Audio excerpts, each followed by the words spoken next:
Hi everyone, I'm Rob Schmidt and I've got a few important questions to ask regarding the George Zimmerman trial. George Zimmerman is the man who, claiming to be part of the neighborhood watch in Florida, shot and killed Trayvon Martin. I have some questions. First of all, why are my fellow conservatives ignoring the will of the man who wrote the Stand Your Ground law? His name is Dennis Baxley, who in an interview shortly after the shooting with Shepard Smith of the Fox News channel made it very clear that the law that he wrote was not written to cover the actions of George Zimmerman. So why are my fellow conservatives, who have always said that if you want to know how a law is applied, you need to look at the intent of the people who created it, who wrote it? Because in this case, they're ignoring that. Why? And that includes Fox News.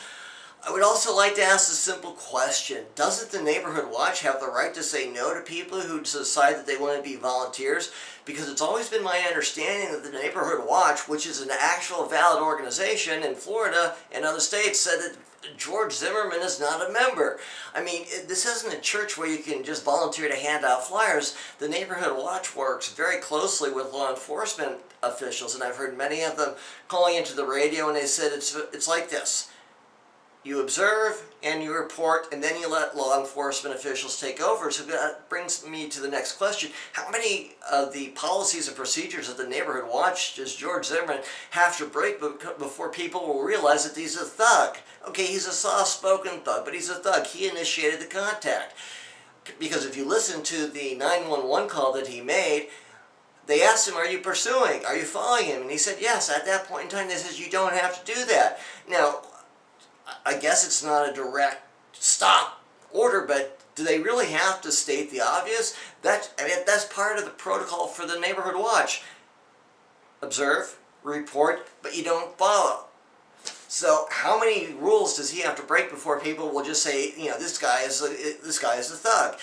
I would love to hear from Neighborhood Watch people. Please send me an email, particularly people in Florida. I would like to know officially whether or not you recognize George Zimmerman as being a member of the Neighborhood Watch when the events took place. And I may even have to call out the Fox News channel, who as recently as yesterday stated that George Zimmerman was a volunteer for the Neighborhood Watch, despite the fact that I've heard that it was reported that the Neighborhood Watch said he's not a member. Don't they have that right? I would love to hear from people. I'll probably send the Neighborhood Watch an email, and I'll tell you what the results are of that.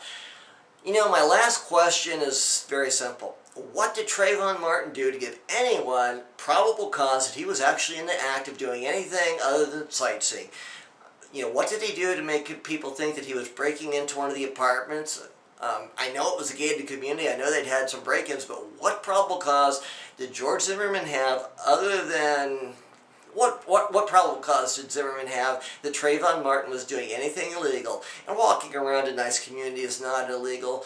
I used to drive around, it's called Lake Maxinkuckee in Indiana. I would drive around the lake time after time after time, dreaming of a better life for myself. I used to imagine what it would be like to actually afford one of those homes. And it seems to me that Trayvon Martin may have been doing the same thing.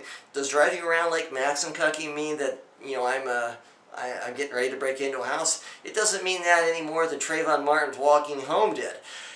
Ladies and gentlemen, George Zimmerman may be found not guilty of murder, but he is far from innocent. And on this one, I would love to hear your thoughts on this one. Please share your thoughts with me in the YouTube message center. I've left, several questions unanswered. I'm hoping that you will help to answer those questions. And in the meantime, may God be with you all.